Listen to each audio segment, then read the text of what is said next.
अस्सलाम वालेकुम dear students. कल हमने कैम्ब्रियन पीरियड के पहले दो उसको सॉरी थर्ड और फोर्थ पीरियड को डिस्कस किया था। आज हम फिफ्थ और सिक्स पीरियड को डिस्कस करने जा रहे हैं। फिफ्थ पीरियड जो है हमारे पास उसका नाम है कार्बोनिफेरियस पीरियड। अमेरिकन जियोलॉजिस्ट जो थे उन्होंने कार्बोनिफेरियस पीरियड्स को मज़ीद दो पीरियड्स में डिवाइड किया था, जिसमें पहले नंबर पे मिसिसिपियन आता है और सेकंड नंबर पे पेनिसिलिनियन पीरियड्स। और इस टाइम के दौरान वो कहते हैं कि हमारे पास ग्रेट स्वेम्स और फॉरेस्ट्स की फ्लरिश हुई थी, यानी मतलब ये हमारे पास निकल आए थे या ज़मीन पे उभरे आए थे, ठीक है। यानी दलदली ज़मीनें और साथ में जंगलात वगैरह जो थे ये भी आए थे, जिनके अंदर वो कहते हैं कि हमारे पास काफ़ी ज़्यादा मतलब कोल डिपोजिशंस जो है, जो आजकल हम कहते हैं कि हमारे पास कोल है यानी कोयला वगैरह जो है, सो ये उनकी फॉसिल्स रिकॉर्ड की वजह से है कि वो फॉरेस्ट वगैरह मौजूद थे। सो उनमें काफ़ी ज़्यादा हमारे पास ऑर्गेनिक थे और उनकी वजह से जो है ना आज हमें उनकी फॉसिल्स को निकाल के हमें कोल मिल रहा है। सेकंड नंबर पे हमारे पास जहाँ तक वेजिटेशन की बात थी, सो वो भी इस वक्त मैक्सिमम डेवलपमेंट पे पहुँची थी। डिफरेंट वैरायटी के और डिफरेंट साइज़ के वेजिटेशंस भी इस पीरियड्स में मौजूद थे। और हमारे पास लैंड जो थी वो तकरीबन लो स्वेम्प्स से कवर्ड थी और तकरीबन उसमें हार्स टेल्स की तरह मतलब कि प्लांट्स थे, ब्राइफाइटा की जो क्लास है। साथ में फंड्स भी थे, सीड फंड्स भी थे और large levied green evergreen plants जो है ना वो भी हमारे पास मौजूद थे। इसके अलावा अगर हम इनके एनिमल्स की बात करें तो उस वक्त हमारे पास एम्फीबियंस जो थे वो ह्यूज साइज़ वाले डोमिनेंट एनिमल्स मौजूद थे उस वक्त, और इसलिए हमारे पास इस पीरियड को एज ऑफ एम्फीबियंस के नाम से भी याद रखते हैं। इसके अलावा हमारे पास इनमें दो इम्पॉर्टेंट ग्रुप्स इंसेक्ट्स के भी थे, जो विंग्ड इंसेक्ट्स थे यानी जो पर रखने वाले थे, जिसमें एक आपके पास जो है ना वो कॉकरोचेज़ है और दूसरे नंबर पे ड्रैगन फ्लाइज, कि ये भी हमारे पास कार्बोनिफेरियस पीरियड्स के दौरान इवॉल्व हुए थे।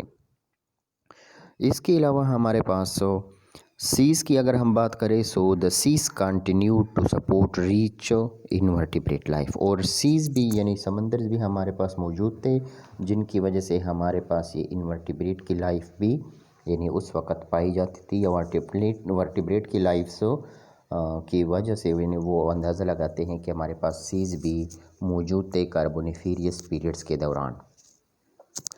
सिक्स नंबर जो लास्ट पीरियड है हमारे पास कैम्ब्रियन लाइफ की, उसमें उसका नाम है आपके पास प्रेमियन पीरियड्स, जो कि हमारे पास 55 मिलियन ईयर्स तक लास्टेड था यानी मौजूद था, और तकरीबन 280 टू 225 मिलियन ईयर्स एगो यानी पहले से ये था। क्लाइमेट अगर हम इसकी देखें सो तकरीबन एज ए होल वो अनफेवरेबल था प्लांट्स के लिए, यानी मतलब कि प्लांट लाइफ उस क्लाइमेटिक कंडीशन में पॉसिबल नहीं थी या मुनासिब नहीं थी। लेकिन इसके अलावा हमारे पास वो कहते हैं कि from thousands of species in the Carboniferous it was reduce to only a few hundred in the Permians, ठीक है। जो हमारे पास प्लांट्स जो थाउजेंड्स की तादाद में स्पीशीज़ मौजूद थे कार्बोनिफेरियस पीरियड में, वो उनकी यहाँ पर रिडक्शन होती होती तकरीबन हंड्रेड्स पे उनकी नंबर आ गए। इसके अलावा हमारे पास बहुत सारे न्यू इंसेक्ट्स जो थे वो भी परमियन पीरियड्स में अपीयर्ड हुए थे। एम्फीबियंस जो थे हमारे पास वो भी रिवर्स और लेगून्स तक महदूद हो गए, मतलब सी से निकल के हमारे पास रिवर्स और लेगून्स तक महदूद हो गए। इसके अलावा बहुत सारे हमारे पास रेप्टाइल्स के जो ग्रुप थे वो भी अपीयर्ड हुए थे, जिसमें हमारे पास कुछ एनिमल्स जैसे कि डायमेट्रोडॉन है, ठीक है, इडाफोसरस है और मियोसरस है और अदर्स जो कि हमारे पास कुछ रेप्टाइल्स थे ये भी हमारे पास इवॉल्व हुए थे।